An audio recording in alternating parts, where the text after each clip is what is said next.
Hola hermano, ¿cómo están? Bienvenidos nuevamente a su programa 2000 años después. Estamos hoy día con un hermano que, dicho sea de paso, tiene un programa aquí en FTV, el canal de la misericordia, y que ha tenido la bondad de acompañarnos aquí en 2000 años después, comentando su experiencia acerca de la aparición de Nuestra Señora de Fátima. Tomás Vázquez, ¿cómo estás, Tomás? Hola Roquel, ¿cómo están? Hola amigos Fetevidente, una vez más pues compartiendo las pantallas con ustedes y en efecto, más que mi programa es simplemente el efecto de ser plataforma para que nuestros hermanos Fetevidente tengan la oportunidad como nosotros en algún momento pudimos conocer un poquito más de la Madre y también pues en este sentido compartir con ellos mismos toda esta experiencia y demás de la cual creo que estarías de acuerdo conmigo, Roquel, que conversando uno aprende y creo que en el compartir entre uno y otro también aprendemos mucho y nos ayuda a crecer. Entonces, hacemos un equipo, hacemos comunidad con el amigo Fetevidente y nos ayuda mucho para fortalecernos casualmente lo que conversábamos en las pruebas, en las vicisitudes del día a día, ¿no? Bueno, Tomás, te quería hacer una pregunta que siempre le hago a nuestros invitados.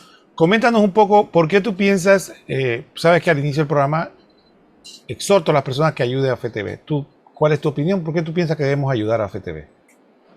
Mira, está muy claro lo que dices y es que es muy importante y prioritario. Nosotros que estamos ahí detrás de cámaras nos damos cuenta de que, vaya, y no solamente detrás de cámaras, sino en la calle vemos cuántas personas nos dicen, hola doctor, ¿cómo está? Hola doctor Tomás, ¿cómo está? Y yo en el efecto del aire me quedo y yo digo, y hola, ¿cómo está? Y que yo lo vi en FTV. Entonces te das cuenta que hay una oportunidad de evangelización muy grande y que llega a los lugares más recónditos del país donde no te das cuenta y que siquiera poder nosotros de manera de llegar persona a persona nunca lo podríamos hacer.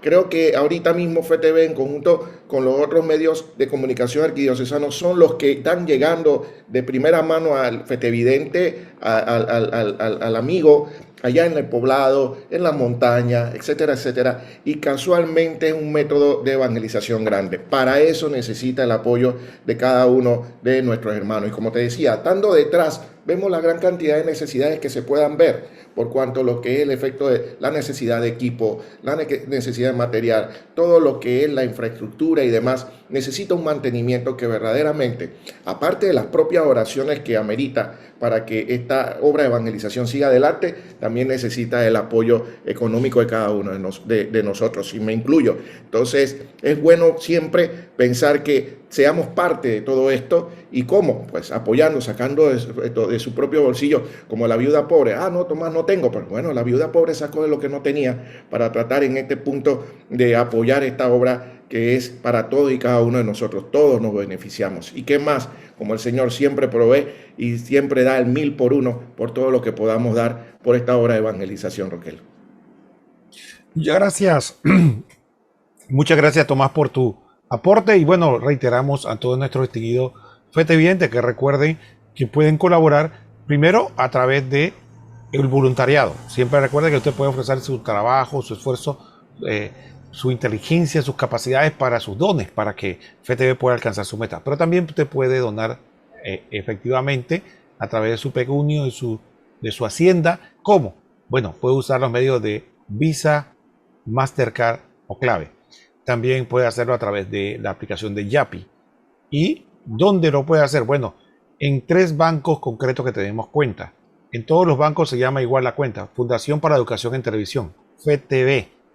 Ya tenemos cuenta en el Banco Nacional, en el Banco General y en el Global Bank. En todos estos bancos usted puede, ya sea banca en línea o ya sea presencialmente, puede donar a que algo que usted pueda, como dice muy bien Tomás, para que podamos solventar los gastos. Siempre, como siempre decimos, el evangelio es gratis, pero evangelizar cuesta. Hacer que el evangelio llegue a los demás tiene su costo para que usted pueda cómodamente en su residencia poder recibir la señal de FTV, nítida como la recibe, y llegar a usted esta información tan valiosa e importante para la vida de todos nosotros. Muy bien, Tomás. Fíjate, ¿Sí? Roquel, disculpa que te interrumpa, ahí me quedó una frase casualmente cuando se estaba haciendo la Fetebetón y que me caló mucho. Y se decía que no hay nadie tan pobre que no pueda donar. No hay nadie tan pobre que no pueda donar. Y créanme que lo poquito, lo mucho que uno pueda dar, y aunque duela, definitivamente aunque duela, Verdaderamente Dios no se va a dejar ganar en generosidad. Créanme que eso es así. Por supuesto, por supuesto. Muy bien, Tomás. Entonces, entrando en materia, para los que no sintonizaron el programa anterior, Tomás ha estado acá comentando, desgranando, tratando en la medida de lo posible, hablando un poco de las apariciones de Nuestra Señora de Fátima. Y estuvo comentando desde el inicio, cuando los niños, los pastorcitos, tuvieron una primera experiencia que posiblemente para muchos de ustedes no es conocida, porque mucha gente a veces conoce Fátima, pero conoce, como diríamos, el final de la historia. Ya con la última aparición, cuando se dio el milagro del sol y la sanación y algunas cosas, y bueno, nos quedamos ahí, pero no conocemos esto, por ejemplo, que nos contó con detalle Tomás sobre que los niños, para prepararse para recibir a la madre, a la Virgen María, que en ese momento no sabían que era la madre, tuvieron una aparición de un ángel que le explicó cómo podían proceder para ir purificando su alma para prepararse. Entonces, cuando Tomás nos iba a contar lo que va a empezar ahora, nos iba a contar, bueno, la primera aparición de la Virgen María a los pastorcitos y qué fue esa experiencia y qué les dijo. Y lo interesante, ¿no? Que adelanto, ¿no? Ellos en principio, como nos contó Tomás, no sabían que era la Virgen María. Ellos vieron una señora muy bonita que se apareció. Sabía que obviamente no era de esta tierra, pero de ahí no tenían más información. Tomás. Sí, tienes toda la razón, Roquel. Ellos no sabían quién era el Santo Padre, no sabían quién era la Virgen María, no sabían en este punto, cuando hablaban, que más adelante lo tocaremos, cuando se hablaba de Rusia, ellos pensaban que Rusia era una señora, no era un país. Y tantas connotaciones que pueden dar en unos niños de esta edad. Definitivamente, en este momento, en 1917, ellos tenían 9, 7 y 6 años respectivamente. Y nos estamos refiriendo a Lucía, Francisco y Jacinta, que casualmente en este sentido, como muy bien lo comentaste, habíamos tocado el programa pasado de que habían tenido una preparación con el Ángel de la Paz en 3 apariciones distintas un año antes. Quizás también muchos teólogos dicen que eran necesarios para que tuvieran esa fortaleza necesaria para poder recibir estas apariciones de la Madre con tal fortaleza y luego con todo lo que la Madre le permitió vivir, entre ellos el infierno. Eso ocurrió durante la tercera aparición, porque si no, no tuvieran la fortaleza necesaria, definitivamente se hubieran desvanecido con los chiquitos que son. Y como pudiéramos decir ahora en la actualidad, se hubieran traumado por todo lo fuerte que representaban estas apariciones a unos niños de tan corta edad. Y sí, se dieron 6 apariciones, de la cual también se habla que hubo una séptima, pero esa séptima ya era más privada para Lucía en este caso. Sin embargo, son 6 apariciones que fueron públicas y en las cuales se dieron los días de 13 desde el mes de mayo hasta el mes de octubre, con la excepción del 13 de agosto, perdón, que no se dio un día 13 sino un día 19, por cuanto el día 13 ellos dispuestos a ir a ver a la madre en dicha aparición, se da lo que es un arresto por parte del alcalde Vilanova de Urén, que era el área casualmente donde se encontraba Fátima. Eso lo explicaremos después. Para hablar del 13 de mayo fue la primera aparición de la Virgen, como tú muy bien dices, ellos no sabían a quién se estaba presentando. Ocurrió a la forma como ellos estaban pastoreando en el área de Cobadería, ya lo habíamos explicado, que era un área que se dedicaba a la agricultura propio de la familia de estos pastorcitos. Y ellos se dedicaban a pastorear. Pastoreaban y rezaban el rosario, así como se lo había pedido casualmente en este punto el ángel también en su momento. Y en este punto también todavía con una connotación muy especial, como lo va a hacer la Virgen en esta aparición. Y luego aparece un relámpago por arriba de una encina. Una encina era como hablar de un tipo de árbol parecido al olivo de esa área. Y entonces aparece esta señora vestida de blanco, hermosa, radiante, muy, muy, muy hermosa, al punto que Lucía decía que por todo y cuanto se buscaba la forma de pedir la descripción por parte de Lucía para hacer estas imágenes peregrinas que son muy hermosas, dicen que se quedaban cortos todavía en el arte para demostrar lo hermosa que era nuestra madre. Y cuando se realiza esta aparición a pleno mediodía del 13 de mayo, ella llega con este relámpago estruendoso, se le aparece a los 3 pastorcitos y lo primero que dice ella es: no tengan miedo, no les haré daño. Y Lucía era la que de aquí en adelante realiza el conversatorio con la Virgen. Francisco apenas la podía ver, pero no podía hablar con ella y no la podía escuchar.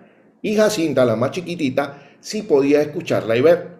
En este sentido, por ende, todos los relatos que se daban se los tenía entonces que suministrar a Francisco para que pudiera entender básicamente lo que estaba hablando. Y efectivamente aparece la madre, dice, no sé, no tengan miedo, no les haré daño. Y lo primero que le pregunta casualmente Lucía, le dice, ¿de dónde viene usted? Y ella le dice, yo vengo del cielo. Y en este sentido vuelve y le responde, le dice, ¿y usted a qué viene? Y le dice la madre que ella iba a venir y que iba a pedir que llegaran los niños, los pastorcitos, los días 13 de cada mes. Y que ella iba a hacerle unas solicitudes a esa misma hora, en los 13 de cada mes, y luego ella iba a decir quién era y casualmente qué quería. Eso lo iba a hacer en las diferentes narraciones, en las diferentes apariciones. Por cierto, el decir quién era, lo iba a hacer en la última aparición del 13 de octubre. Y después, en este punto, llegaba un momento determinado a darle curiosidad a los niños que ya estaban impactados por esta aparición. Y al saber que ella venía del cielo, viene y Lucía le hace esa pregunta que quizás es de de niño inocente, ¿no? Creo que también quizás uno, por ahora adulto de inocente o intrépido, llega y le dice, yo iré al cielo. Y le dice casualmente la Virgen, sí, tú irás al cielo. Y le pregunta, ¿y mi prima Jacinta, la más chiquita, irá al cielo? Y le dice, sí, sí irá al cielo. Y le dice, ¿y mi primo Francisco? Le dice, sí, también irá al cielo, pero tendrá que rezar muchos rosarios. Esto ahora, cuando podemos sacar un componente catequético de este mensaje, nos damos cuenta de la importancia del rosario y todavía por la forma como ellos lo hacían, de manera jocosa y de manera juguetona, y cómo solicitaba que una de las armas casualmente para nuestra santificación es el rezo del Santo Rosario. Luego de ahí, entonces, en este punto preguntó Lucía si habían dos amigas que eran muy allegadas, pero que habían fallecido, y una de ellas le preguntó si estaba en el cielo y le dijo que sí. Y la otra le dijo, y en este caso se llamaba Amelia, y dice, Amelia está en el cielo. Amelia tenía 19 años, Roquel. Y le dice la madre, no, ella estará en el purgatorio hasta el final de los tiempos. Entonces, este tipo de enseñanza nos lleva también a un componente catequético que luego tocaremos. Y termina esta aparición diciendo la madre, queréis ofreceros a Dios para soportar todos los sacrificios y sufrimientos que Él quiera enviaros en acto de reparación por los pecados con que Él es ofendido y de súplica por la conversión de los pecadores. Esa fue la petición específica. ¿Queréis ofreceros a Dios para soportar todos los sufrimientos que Él quiera enviaros en acto de reparación por los pecados con que Él es ofendido y de súplica por la conversión de los pecadores? Y los chicos asentan de una manera heroica y dice, sí, queremos. Y en este punto dice la madre después, tendréis que sufrir mucho, pero la gracia de Dios siempre será vuestra confortación. Y en este sentido, cuando ocurre esto, al terminar esas palabras, la madre explaya sus manos, salen unos rayos de su inmaculado corazón y penetra el corazón de cada uno de los pastorcitos, que se dice que es mismo Dios que penetra en el corazón de cada uno de los niños y que es pero tan puro y tan límpido como el más claro de los espejos. Entonces era un fuego que quemaba, que ardía, pero no les quemaba, decían los pastorcitos. Y es ahí donde casualmente conocemos la profundidad de cómo el Señor penetra, y nuestra madre es la plataforma para introducir al Señor en nuestros corazones y permitir una conversión en nuestros corazones. Y luego de ello, en este sentido, la Virgen pide que en este tema que ya había preparado a los pastorcitos para lo que era la adoración a la Santísima Trinidad, le entrega una nueva oración para que repitieran luego de cada momento y en cada lugar. Y se decía la oración, oh Santísima Trinidad, yo te adoro, Dios mío, te amo en el Santísimo Sacramento del altar. Y es ahí donde entonces nuestra Madre del Cielo les decía, rezad el rosario todos los días para alcanzar la paz del mundo y el fin de la guerra. Y seguido a eso, entonces la madre se fue a través del cielo y desapareció a través de la nube en que se encontraba, para entonces dejarlo solo y con un momento de meditación tan grande que quedaron exhortos. Y de ahí comenzó un cambio radical en sus corazones, por cuanto le comenté que había un rayo que había transmitido la madre, que era el mismo Dios y ya transformaba sus corazones. Y es lo que casualmente quiere la madre para cada uno de nosotros, Roquel. Gracias, Tomás. Lamentablemente se nos acabó el primer segmento del programa. Vamos a hacer la siguiente pausa para que los fetevidentes puedan asimilar lo que acabamos de escuchar de Tomás, que obviamente en los siguientes segmentos vamos a ir desgranando y vamos a ir conversando acerca de cada uno de esos aspectos y qué podemos aprender de ellos. Así que no se vaya, quédese ahí, que seguimos hablando de la primera aparición de Nuestra Señora de Fátima a los pastorcitos.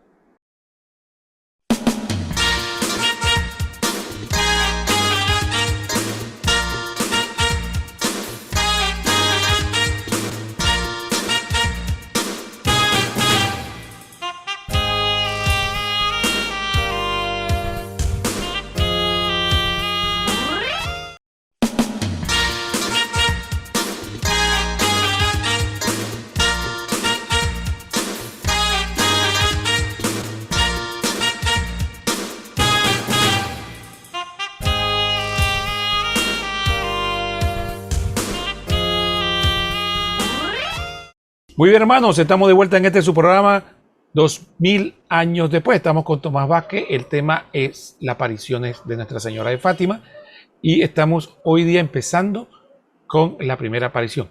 Tomás Vázquez nos dijo varias cosas y creo que vale la pena que empecemos a conversar de ellas. Bueno, yo quisiera que tomáramos en cuenta el primer punto que me llamó poderosamente la atención. Preguntó Lucía sobre quiénes iban a ir al cielo. Dijo que ella sí, dijo que ¿cómo es? Jacinta dijo que sí, pero Francisco dijo que tenía sí, que rezar. pero que tenía que rezar mucho rosarios. ¿Qué sabemos de esto? ¿Por qué la Virgen, si sabemos algo al respecto, por qué la Virgen en caso de Francisco, porque eso nos puede ayudar a nosotros, ¿no? ¿Qué estaba fallando Francisco? Porque uno se puede poner a pensar, oye, Francisco es un niño, pues. Entonces, uno pensaría, se muere, va directo para el cielo. Entonces, es un mensaje que creo que valdría la pena desgranar. ¿Qué sabes tú al respecto? Sí, fíjate que ellos, y no solamente Francisco, sino los tres, cuando se iban a pastorear, sabían que tenían un tiempo en que le dedicaban a la oración, y específicamente al rosario. Pero jocosamente, para no perder tiempo en jugar, ellos agarraban el rosario y comenzaban y decían: Dios te salve María, Dios te salve María, Dios te salve María, Dios te salve María, Padre nuestro, Dios te salve María, Dios te salve María. Y así se iban todo el rosario para terminarlo más rápido hasta que decían amén. O sea, hacían la señal de la cruz y iban a jugar. La primera percepción que se ve a través de este mensaje y enseñanza es el efecto de tomar la oración en serio y en este punto ver casualmente que lo que aboga mucho el Apostolado Mundial de Fátima es por realizar el rosario de manera meditada, meditar en sus misterios, porque si lo hacemos de esta forma, de una manera completamente mecánica, no solamente de la forma resumida como lo hacían ellos, estamos perdiendo la noción de lo que nos quiere llevar el rosario, que es la vivencia de la pasión, muerte y resurrección, vida, pasión, muerte y resurrección de nuestro Señor Jesucristo. Al final, la oración del rosario es una oración cristológica, nos lleva casualmente a aprender de la vida de Jesucristo. Y por el otro lado, pues la vivencia de cuánto es la importancia de rezar el rosario, como lo decía ella al final, todos los días por la paz del mundo y la conversión de los pecadores. ¿Por qué? Porque va transmitiendo a través de los días. No solamente estoy pidiendo por el mundo, por la conversión de los pecadores, sino comenzando por mí mismo. Y como ponía el ejemplo de Amelia, que es una de las amiguitas casualmente de Lucía, y preguntaba si estaba en el cielo, ya había fallecido, 19 años apenas tenía Amelia Roquel, y le dijo: ella estará en el purgatorio hasta el final de los tiempos. Como dices tú, ¿qué habrá hecho Amelia para que todavía, al final de los tiempos, todavía Amelia esté en el purgatorio? Entonces, ¿qué tan importante? Y hace que los niños conciban la importancia de todo el peso del pecado que aun cuando sean por muy pequeños, ellos tengan que convertirse, tengan que confesarse. Y eso es una de las cuestiones que hizo cuando se enteró Francisco, que comenzara y se viviera a hacer el rosario todos los días a cualquier hora, completo y meditado, y llevarlo a ser uno de los adoradores más importantes a través de la iglesia, con su ejemplo de adorador al Santísimo. Y rezaba el rosario casualmente, contemplando a su Eucaristía por la paz del mundo y la conversión de los pecadores. Mira cómo hace el cambio casualmente y la transformación a través del mensaje de la Virgen, introduciéndonos el mensaje del Señor en nuestro corazón. Creo que es una percepción mía, puede ser que sea equivocada, pero creo que hoy vivimos una época muy laxista. La persona puede ser que cometan pecados graves, pero consideran que, por ejemplo, la gente, por poner un ejemplo, ¿no? La gente tiene relaciones sexuales abiertamente y no estar casado, me refiero. No están casados, tienen relaciones. ¿Y qué tiene eso? Pues, o sea, eso lo hace todo el mundo. Eso ya, para poner solamente un ejemplo. Pero me llama la atención el hecho de que mucha gente también presenta o tiene una imagen de Dios como que Dios también, como que eso no le preocupa mucho, como que a Dios eso es fácil, pues eso es fácil. Sin embargo, Fátima, una de las cosas que me llamó poderosamente la atención fue eso de que el mensaje que transmitió, damos el primer mensaje solamente, el primero, da la impresión de como que el juicio va a ser minucioso y estricto. No estamos diciendo que Dios no es misericordioso, pero yo creo que en esta época hemos perdido ese sentido de que el juicio va a ser minucioso y estricto. ¿Tomás? Así es. Fíjate, siempre sabemos que Dios, y si lo queremos ver a través del Antiguo Testamento, sabes que es un Dios de justicia, ¿no? Un Dios que hasta puede decirse castigador en ciertos puntos. Sin embargo, Dios a través de su Hijo, Dios Hijo, Jesucristo, es un Dios perdonador, es un Dios misericordioso.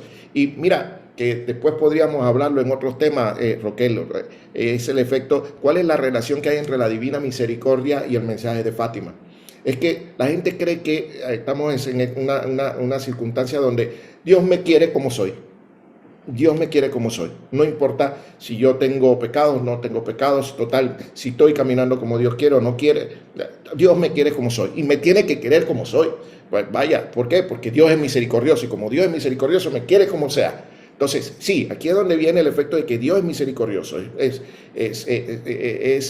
mísero conmigo, con mi miseria, con mi humillación, pero sin embargo es lo que viene y el mensaje es claro en la madre. La madre pide que te conviertas. Dios te ama porque eres hijo de Él, pero no puede entrelazarse con tu pecado. Y es por eso, agarrando el mensaje, el primer mensaje, la primera aparición, ahí habla casualmente lo que nos solicita, porque estamos viviendo un mundo muy light, no queremos sacrificarnos, queremos vivir tranquilos, cómodos. Vaya, aprendí también de un sacerdote una vez que decía que la comodidad me incomode, para tratar de salir de ella y verdaderamente sentir y ver y apreciar en la purificación, en el sufrimiento, lo que Dios me está pidiendo que haga y hacer la voluntad de Dios. Y es por eso, retomo ese tema, tocando esta primera aparición donde dice la madre, queréis ofrecer a Dios para soportar todos los sufrimientos que Él quiere enviaros en acto de reparación por los pecados con que Él es ofendido y de súplica por la conversión de los pecadores. Fíjate, qué tan urgente es esa necesidad. 1917. Y Roquel, ¿no te decía tu abuela que los tiempos de ella eran sanos y ahora eran los tiempos de la perdición? Pues en ese tiempo ya el Señor pedía reparación a su corazón y al Inmaculado Corazón de María. Imagínate los tiempos que estamos viviendo. Entonces es urgente, el mensaje de la madre es más urgente que nunca, porque ante un Dios misericordioso, por eso se dice que ese mensaje es completamente complementario.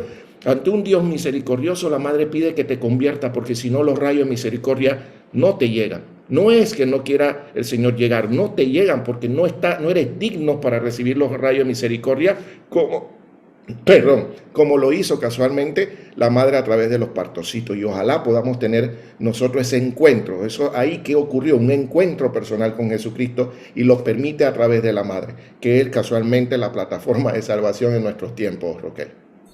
Muy bien, Tomás, yo quisiera que desgranáramos la petición, porque como dije en el programa, la petición que le hizo los pastorcitos es para nosotros. Imaginémonos, yo quisiera imaginarme, como los fetevidentes, y tú eres el que nos va a guiar. Bueno, la Virgen me está pidiendo a mí, igual que a todos los fetevidentes, que ofrezcamos todos los sufrimientos que Dios nos quiera enviar. Hay dos cosas importantes aquí, Tomás, que yo quisiera que tú me aclararas. Uno, hay una percepción como que Dios no envía sufrimiento. La Virgen está diciendo que sí. Porque eso es lo que dice, o yo escuché mal, Tomás. ¿Dijo así? Vamos clarito. Ok, primero. Y segundo, ¿qué sería para nosotros hoy día, nosotros, un laico del siglo XXI, qué sería ese ofrecimiento? Después quisiera hablar de, ¿en razón de qué? Háblanos un poco de esa espiritualidad, del sufrimiento, que Dios nos envía los sufrimientos, y qué sería eso que yo tendría que ofrecer. Lo enmarcamos en 3 puntos en cuanto a tema de sufrimiento. Uno, el sufrimiento que nos las buscamos, el sufrimiento por el pecado, el sufrimiento por la carne, que cuando nos referimos, hermanos fetividentes, en la carne, que buscamos nosotros casualmente en los placeres del mundo, placeres espontáneos, pero al final nos deja un gran vacío y un gran sufrimiento.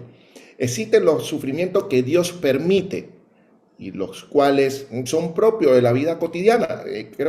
Me parece que en un programa anterior lo comunicábamos, Roquel. No es un sufrimiento para cada uno levantarse temprano, bañarse con agua fría, salir con tremendo aguacero, ir a trabajo con hambre, no tienes dinero, estás viendo que esto, el gasto de la gasolina y todo lo demás, es un sufrimiento que llevamos.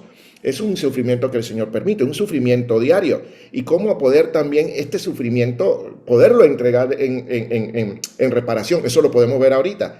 Y el otro, como tú muy bien dices, el sufrimiento que Dios te puede poner. Y mira, hasta eso el Señor da el libre albedrío. El Señor da el libre albedrío. Es el efecto de que si tú estás en efecto apto para recibir los sufrimientos en reparación por los pecados del mundo entero, wow, te conviertes en un alma reparadora. Y es ahí donde nacen las diferentes comunidades de oración o las diferentes comunidades o ministerios de misioneras, de hermanas que son almas, que le consideran almas reparadoras, que toda su vida se dedican a reparar con sus sufrimientos diarios, con sus obligaciones diarias, que serían estos sufrimientos propios del día a día, más los que en este sentido Dios le quiera poner para reparar con su sufrimiento los que son las ofensas e ingratitudes que laceran los corazones de Jesús y de María. ¿Y qué es una reparación? Es como decir, es como que consolar, para decirlo en un término muy que podamos comprenderlo así, consolar el sufrimiento y el dolor que tienen Jesús y María en sus sagrados corazones por lo que sería el dolor del pecado del mundo, que cada vez es mucho más fuerte como tal. Y entonces ahí es donde viene el término ofrecimiento. ¿Qué pasa? Lo vemos mucho en el tema mío, que soy médico, en la parte de salud e enfermedad. ¿Okay? Personas que sufren de cáncer. ¿Cómo también un sufrimiento puede generarte una enfermedad? Esto es otro tema. Viene también en lo que sería la espiritualidad del sufrimiento. Pero adicionalmente a eso, ¿cómo yo puedo aprovechar ese sufrimiento que tengo por mi enfermedad, sea un cáncer, sea una parálisis, sea un accidente o demás, y entregárselo al Señor en ofrenda de reparación por los sufrimientos que ellos han tenido, por los pecados míos y del mundo, y me convierto en un alma reparadora? Es casualmente lo que hace que estos niños en esa transformación se convierten en almas reparadoras, y lo vamos a ver para las siguientes apariciones, cómo los chicos comienzan a hacer de todo un sufrimiento. Regalan sus meriendas, pasan sed pero enorme, regalando el agua o el líquido que tenían para tomar. Se agarraban y se apretaban una soga en el cinto que tenían, se lo apretaban hasta lacerarse, y todo este tipo de sufrimientos con el fin de consolar los corazones de Jesús y María. Y dirán por ahí, pero hombre, ¿cuál es el sufrimiento? Es que estamos siendo corredentores en alguna forma, o estamos complementando esa pasión que sufrió Jesús por la redención de cada uno de nosotros, Roquel. Sí, San Pablo lo dice, ¿no? Completo en mí los sufrimientos que tiene Cristo por su iglesia, esa que es bíblico, ¿no? Para que algunos tengan alguna duda, pero fundamentalmente yo quisiera, Tomás, ir más allá. Ujú. Yo quisiera preguntarte, a ver, que me hablaras como que yo soy una persona de la calle, que no voy a la iglesia, pero este mensaje me ha impactado, pero yo no sé hacer nada. Háblame Ujú. como un niño, explícame qué tengo que hacer concretamente, porque que me bañe con agua fría, que me moleste el tranque, ¿qué tengo que hacer? Pues, quiero hacer algo, bueno, ¿qué tengo que hacer? Primero que nada, para que todo esto se dé, tiene que haber un encuentro personal con Cristo. Si no, no vas a tener conciencia de ello. Siempre cuando me dicen, ¿y cómo puedo lograrlo? Bueno, si quieres tener conciencia, ya por lo menos de tener un cambio, a menos de que estos tropezones que uno a veces tiene en la vida, donde Dios lo agarra de la lama y lo levanta, son cosas ya prodigios de nuestro propio Señor y lo puede lograr con cada quien. Y normalmente estamos en una situación o en una situación de pobreza espiritual donde no tenemos ni conciencia de ello. Ahí es donde vienen los momentos donde el Señor nos agarra y nos apaña y viene casualmente qué hacer. Y lo otro sería, en algún momento estando consciente de nuestra pudedumbre, querer buscar la forma de cómo acercarnos al Señor. La oración. Buscar poco a poco en la oración y tratar de acercarnos a los sacramentos. Hay algo, como tú muy bien decías, todo lo que estamos diciendo es bíblico, sí, porque el mensaje de Fátima no es algo colateral. El mensaje de Fátima no logra ser ni siquiera un complemento de la palabra de Dios, logra meternos en la palabra de Dios, porque cada vez que tú logras discernir cada uno de estos temitas, nos lleva a parte de la palabra del Señor y nos lleva a vivirlo. Entonces, que si yo estoy, no sé nada casualmente, en algún momento alguien me decía, quiero saber de la Virgen, pero ¿cómo hago? ¿Cómo comienzo? Reza el rosario. Y decía, pero ¿cómo? Yo no sé. Bueno, así como tenemos la habilidad para meternos ahora a internet y buscar cualquier información de cualquier situación en el mundo, hay diferentes formas de cómo ya nos permite a través del internet enseñarnos a rezar el rosario. Pero es comenzar un camino. Y es lo que nos lleva también con lo que serían los puntos propios para la consagración. Mira que eso no se distorsiona ni se aleja de ello. ¿Cómo tú te preparas para consagrarte a la Virgen? 3 puntos específicos, independientemente del grado de preparación que tú quieras tenerte. Uno, querer tener conciencia primero de tu vida de pecado y querer alejarte de él. Eso. Si no hay eso es muy difícil y ahí ¿qué nos queda? Como conversábamos en un principio, Rogel, orar uno por el otro.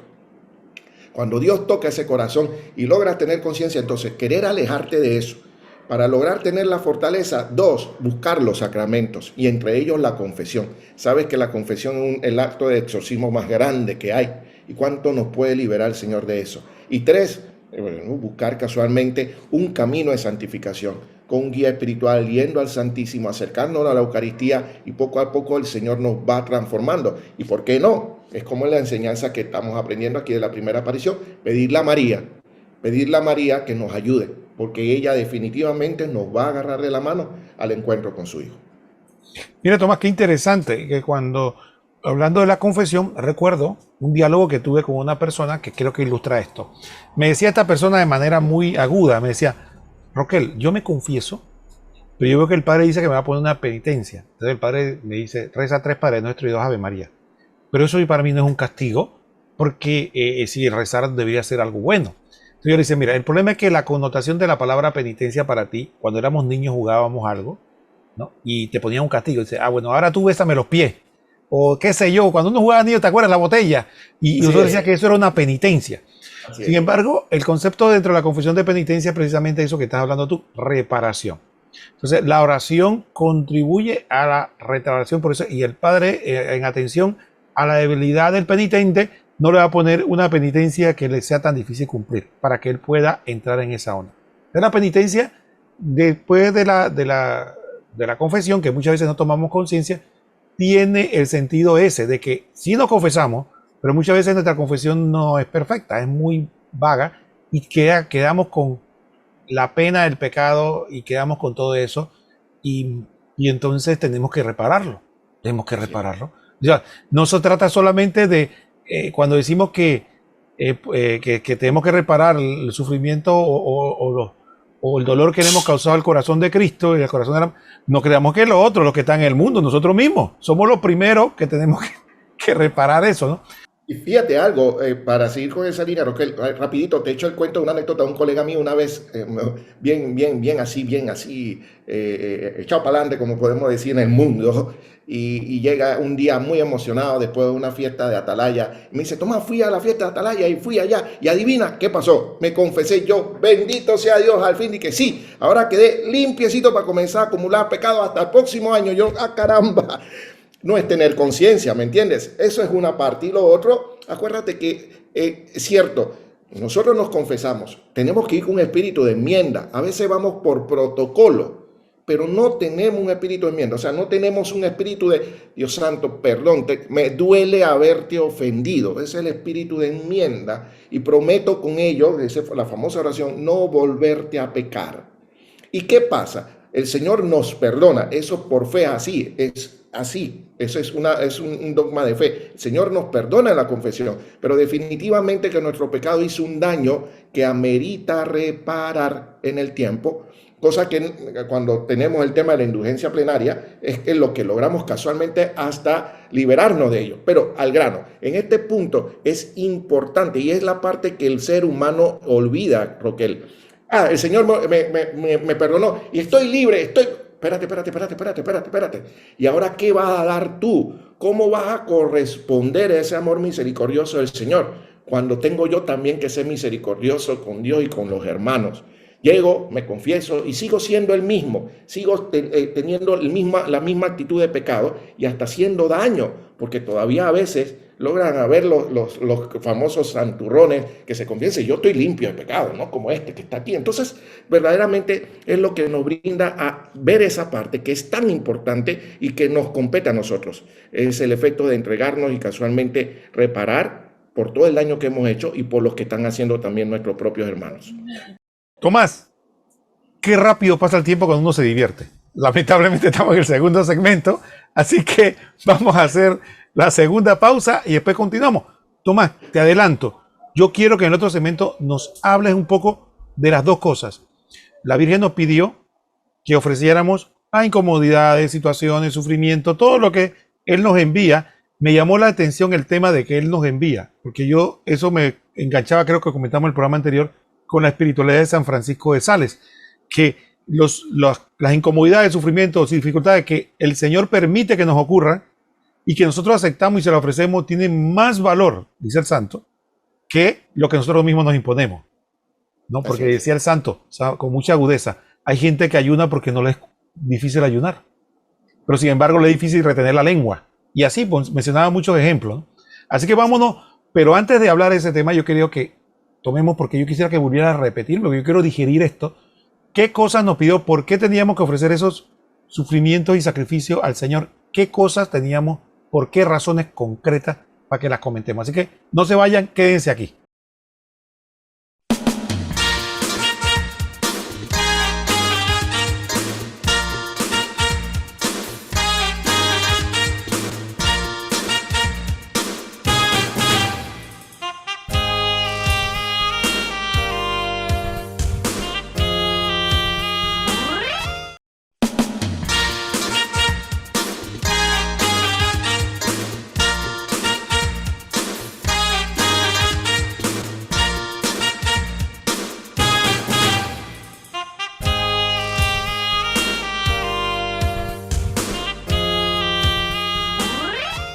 Muy bien, hermanos, estamos de vuelta en la tercera parte de este programa sobre las apariciones de Nuestra Señora de Fátima, que tenemos la dicha, el honor de tener un hermano acá, Tomás Vázquez, que yo sé que no me va a calar este título, pero para mí por lo menos lo es. Para mí es un especialista, yo sé, pero por lo menos para mí lo es.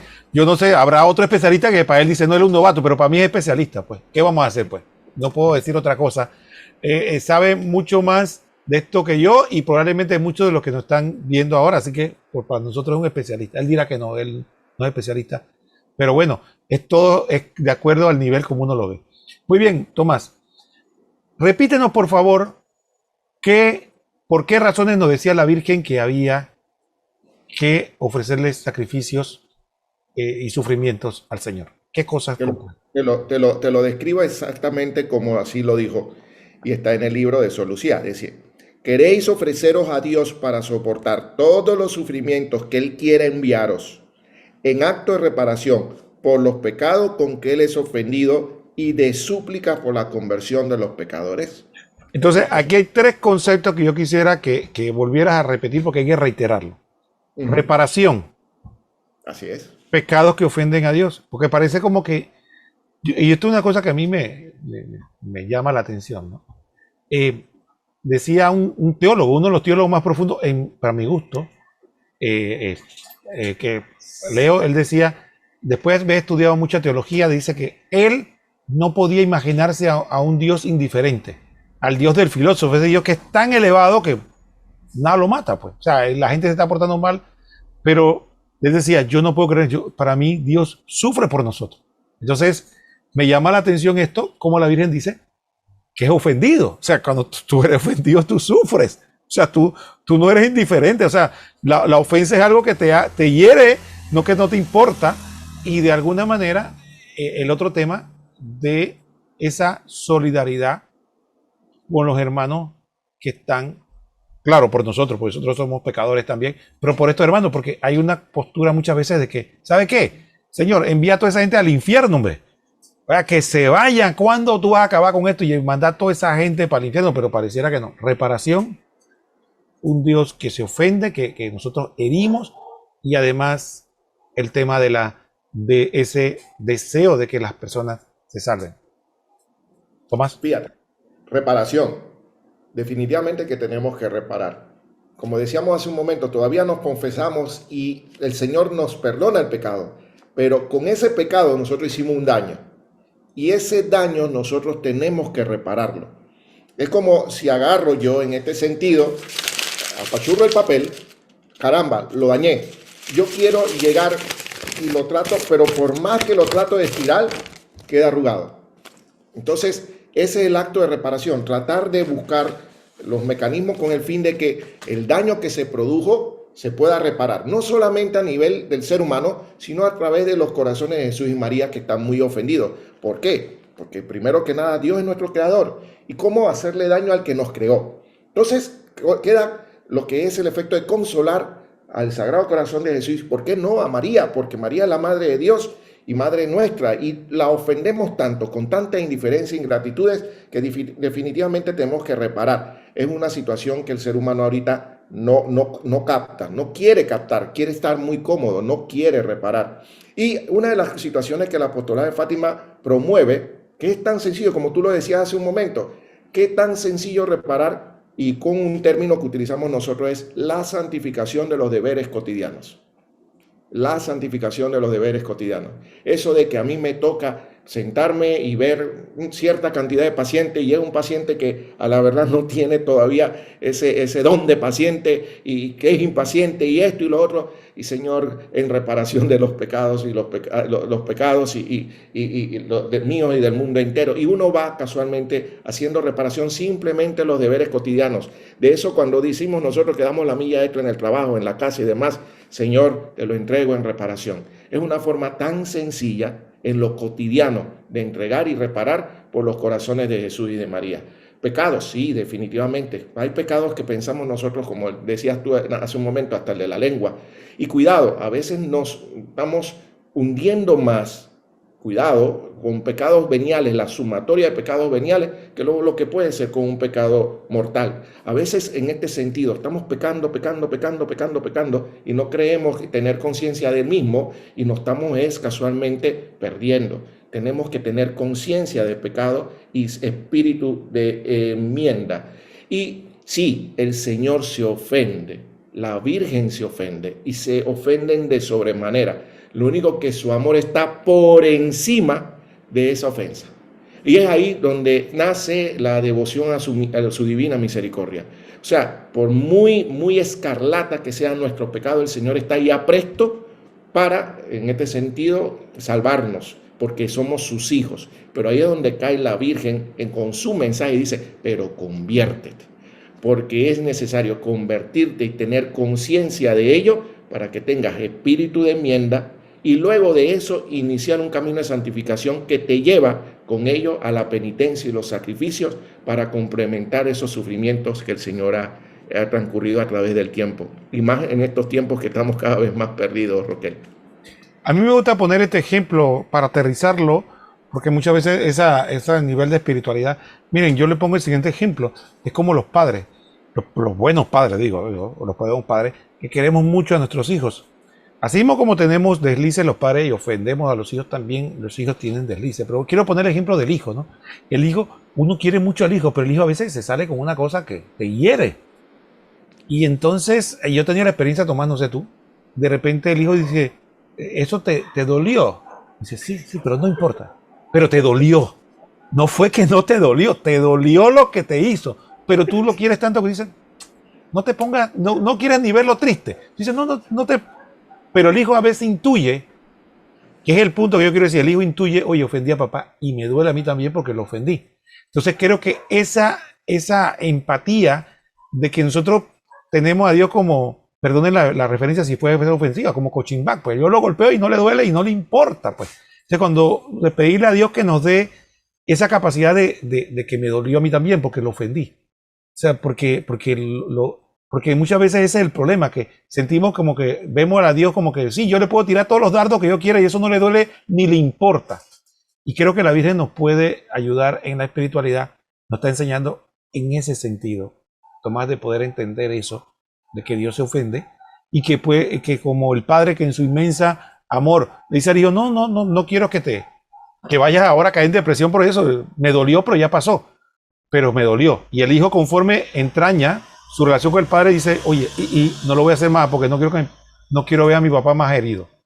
¿Sabe? Por eso, fíjate que en ese punto, por eso es que mucho del mensaje de la Virgen es adorar a la Santísima Trinidad. Y eso te lo enseña casualmente el Espíritu Santo. Y es bíblico. Acuérdate, los dones propios divinos que tiene el Espíritu Santo también tiene dones de persona. Y casualmente, uno de ellos, el Espíritu Santo se ofende. El Espíritu Santo se entristece. Y es ahí también como eso, como se entristece, como se ofende, también te enseña, te lleva. Pero es que casualmente necesita nuestra conciencia. Y por ende es el efecto del Espíritu de enmienda en el pecado, con el fin de que pues, nos permitan, en este sentido, a la madre, agarrarla como quien dice, esa muleta que nos ayude a buscar y salir casualmente del pecado en que estamos y comenzar con ello entonces a un camino de santificación que nos lleva a tener que hacer reparación para complementar los sufrimientos de Cristo. Tomás, hay una cosa que es, y yo te lo digo, a mí me gusta, la gente dice, porque yo, es que no sé si esto sea orgullo, pero a mí me gusta decirlo yo. Mire, ¿qué pasa? Uno cuando empieza el camino, uno está en el fango, se va limpiando un poquito, y Tomás se limpia un poquito y ya se vuelve fariseo, ¿no? Sí. Entonces ya cuando se vuelve fariseo, Tomás, ya uno se pone allá en la postura, ya uno está al lado de Dios, ¿no? Y uno mira a la gente que mira a estos miserables pecadores. Es más, ¿cómo se atreven a hablar mal de Dios? Entonces uno se pone en la postura y al final prácticamente pasa como los hijos de Zebedeo y que vean, Señor, manda que caiga fuego sobre esta gente y quémala.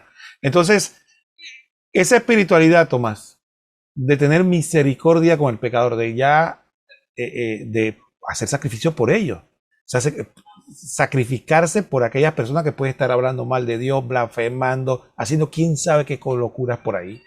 Y entonces, por ello hay que sacrificarse, Tomás. Claro que sí. Y eso es lo que denota de nosotros humildad. Humildad y amor al prójimo. Y es casualmente una de las leyes de nuestro Señor. Amar a Dios sobre todas las cosas y al prójimo como a ti mismo. Y como yo amo al prójimo, orando por él, pidiendo por él. Y como a ti mismo, pues yo también tengo que pedir por mí. Y dejar de ver al hermano como quien dice allá abajo. Y ese es uno de los grandes errores que cometemos cuando el Señor apenas nos agarra y ya nos sentimos como que, wow, santurrones, digo yo. Y es un gran problema porque le hace mucho daño a la iglesia.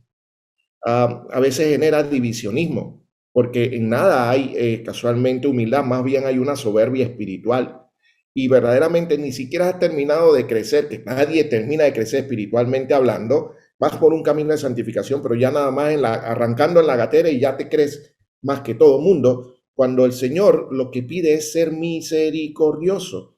O sea, darte al hermano, servir al hermano. Es casualmente que si recuerdan en el programa pasado lo decíamos del ángel. El ángel pedía que se hiciera sacrificios por los pobres pecadores. Y es lo que el Señor nos llama. Y tenemos que recordar que cuando hacemos así también nos estamos señalando a nosotros. También nosotros somos pobres pecadores, Roquel. El efecto que estamos hablando aquí no significa que seamos los más santurrones. Tenemos pecados como cualquier otro. Y cuidado, ¿ah? Tenemos que poner nuestra barba en remojo porque podemos ser pecadores empedernidos y nos queda a nosotros poner la conciencia ante Dios y verdaderamente también como todos llevar nuestro espíritu de enmienda cada noche y ver exactamente cómo la pasé, cómo la hice, si me la trasteé o estoy creciendo y ser humilde, primero que nada conmigo mismo, reconocer que soy pecador y cada día es un sacrificarse, morir para luego resucitar en Dios y buscar la gracia que Él nos pide que tengamos. Tomás, te tengo una anécdota. Hace Dime. poco fui a ver una película de Medjugorje y uno de Ajá, los videntes hizo una declaración que eso a mí me golpeó. ajá, Dice que uno de los videntes dice que le dijo a la Virgen, Madre, ¿por qué me escogiste? ¿Y sabes lo que le contestó la mamá? ajá. La madre, la Virgen María, le contestó, es que yo no siempre escojo los mejores. Digo yo, Fíjate, creo está en lo cierto. Créeme que una pregunta diaria es siempre la misma. ¿Por qué me escogiste? Cuando no me veo digno de eso. Es que vuelvo y reitero, y que lo sepa el fetevidente, por lo menos yo, y sé que tú también te pondrás en esa postura. No somos lo más dignos, Roquel. Quizás lo que dentro de toda esta historia, lo que sí tenemos el empuje siempre tener el corazón abierto a ver qué es lo que Dios nos dice y querer comenzar cada día de nuevo, o sea, querer cada día ver qué Dios tiene para mí y qué quiere que yo haga. Entonces, es eso, es definitivamente, Dios no escoge a los sabios y entendidos, escoge allá a los que están abajo, y casualmente, ¿sabes por qué? Quizás porque ahí es donde se note más el testimonio. Bueno, la gente dirá, ¿qué puede salir de ahí de Tomás Vázquez? Pero bueno, ahí el Señor quiere entonces tener su complacencia y bendito sea Dios. Somos simplemente servidores. Tomás, fíjate, hay un aspecto que nos quedan unos minutos, pero me llamó la atención eso que dijiste con mucha sabiduría sobre el tema de los pecados veniales. Fíjate, yo estaba hablando con mi hijo acerca de ese tema y a mí se me ocurrió esta figura, no sé si te gusta. Mira, nosotros generalmente vemos al diablo como en ventaja, ¿no? Que él viene a golpearnos. Pero hay veces que el diablo está en desventaja. Está en desventaja porque uno está en fortaleza. Pero ¿qué hace un ejército cuando está en desventaja? Si el ejército de otro es más grande que yo hago, le vuelo un puente, le vuelo un cuestión de alimento, le pongo tachuelas por aquí. No hago un ataque frontal porque no puedo, pero yo Sí. hago cositas para que se te sea más difícil, para ver cómo te voy debilitando poco a poco. Y creo que en ese tema muchas veces olvidamos la estrategia del enemigo, que no es que te va a ir de frente, sino que te va volando puentes y haciéndote cosas poco a poco para ir minándote la espiritualidad. Tomás. Fíjate que es así, y hay un cuadro famoso, por ahí lo podemos presentar si quiere el próximo programa, le llaman Shakespeare, que es casualmente el jugador de ajedrez, donde uno es parte, el que anda con las piezas blancas y el que tiene las piezas negras es el demonio. Entonces, uno cree que se la sabe, y en este sentido todavía, como a veces decimos, el demonio dirá por ahí, como, cónchale, no pensé que me iba a salir tan fácil, porque somos nosotros los que nos la estamos buscando casualmente, y en efecto, el demonio sabe que por nuestra propia sapienza vamos a caer.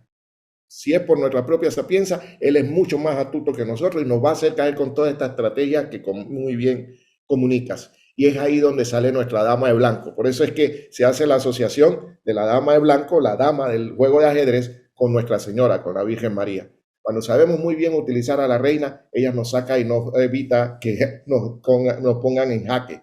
Y definitivamente es ahí donde tenemos que estar conscientes de que a veces se la hacemos muy fácil al demonio. Nos creemos muy sabios, nos creemos muy eruditos y ese es uno de los grandes errores, la soberbia y hasta la soberbia espiritual de los que estamos ya adentro, por la cual nos hace caer mucho más duro. Y créanme, ver cómo uno cae en estas circunstancias de verdad que es muy triste. Es ahí donde vemos quizás los peores errores de un ser humano y es donde el demonio se jacta de querer vencerlos. Pero ¿saben qué, amigo fetevidente? Ánimo, no tengan miedo. Al final, los sagrados corazones de Jesús y María triunfarán. pero abramos nuestro corazón, que es lo que es necesario para nosotros comenzar a vivir un encuentro con Cristo. Tomás, Dime. ya nos quedan unos minutos para terminar el programa. Ujú. Quisiera, fíjate, haciendo un resumen para que nos ayudes con las conclusiones. Por lo que yo he aprendido, nos hablaste un poco de la Virgen María, habló de, por ejemplo, de Francisco, que tenía que rezar muchos rosarios. Nosotros muchas veces vamos a la iglesia y ya nos creemos hechos. Ya estamos hechos, ya.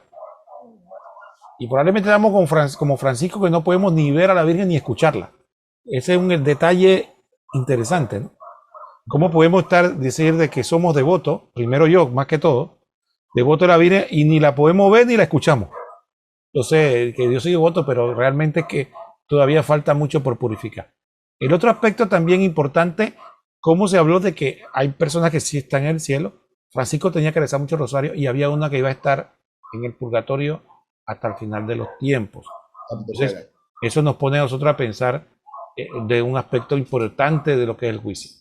Entonces, después, el tema de la reparación. Porque recordemos lo que el mundo vende. Acuérdate de pare de sufrir. Pare de sufrir. Entonces, hay una corriente de espiritualidad así, ¿no? Que, bueno, mira, hermano, si tú estás con Dios, todo te tiene que ir bien, prosperidad, salud, bienestar, y ahí es que está Dios en tu vida. Pero eso de que vas a tener que ofrecer sufrimiento, dificultades, reparar pecados, como que no va con la espiritualidad de este siglo XXI. ¿Qué conclusiones nos puedes dar tú para alertarnos a todos que vivimos este siglo XXI un poco anestesiado de esta primera aparición de la Virgen que nos dice a nosotros? Porque eso es lo que quiero enfocar. Ya los patrocitos están en el cielo, pero la Virgen nos está hablando ahora a nosotros, Tomás. Sí. Primero, con lo que comentabas de Francisco hay que recordar algo. Francisco es santo. O sea, que él pudo en este sentido recapacitar, abrió su corazón y como lo vamos a ver en las otras apariciones, se volcó directamente a una vida de santificación, una vida de caminar buscando a Cristo y a consolarlo. Dos, efecto de tener conciencia de pecado. Saber qué tanto daño hace el pecado, no solamente al mundo, porque a veces señalamos para afuera, sino mi propio pecado. Y tres, casualmente, buscar a María, no como, ay, mamacita, a veces la vemos como María es espiritual, sí, pero María es tan humana con nosotros y se hace tan humana con nosotros que está aquí, que está a nuestro lado y que quiere que tú la palpes como madre, como tú muy bien dices, esa madre que nos ama, pero que nos corrige, que busca la forma de cómo nosotros podamos ir aprendiendo y corrigiendo nuestro propio mal, con el fin de que adicionalmente a buscar la forma de cómo lo corregimos nosotros, también nosotros seamos misericordiosos con el prójimo, porque nos llama mucho a eso. Ah, pero Tomás, eso que no quieren hacer nada por su vida, bueno, nos toca a nosotros reparar por ello. Ah, pero ¿cómo así? Bueno, esa es la vida. Si Dios lo hizo conmigo, ¿por qué no hacerlo por ellos? Y así en el efecto la oración logra levantar muchas almas y que es casualmente la misión que tenemos y es bíblico, buscar almas para nuestro Señor. Bueno, Tomás, muchas gracias. Ha sido un privilegio estar acá. Yo quisiera terminar con la siguiente figura. Creo que la Virgen María nos muestra algo y quisiera ilustrarlo con una figura que aprendí de un predicador católico. Decía que la Iglesia Católica somos como el ejército espiritual del mundo. En el mundo, en un país, el ejército puede ser el 10% de la población, pero ese es encargado de defender toda la frontera y el país de cualquier ataque.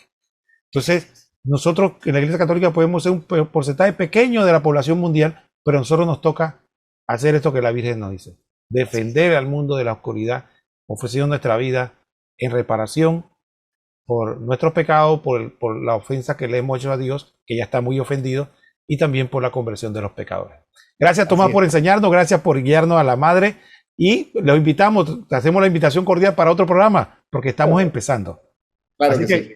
Nos vemos próximamente en otro programa 2000 años después. Que el Señor los bendiga a todos. Hasta pronto. Ave María.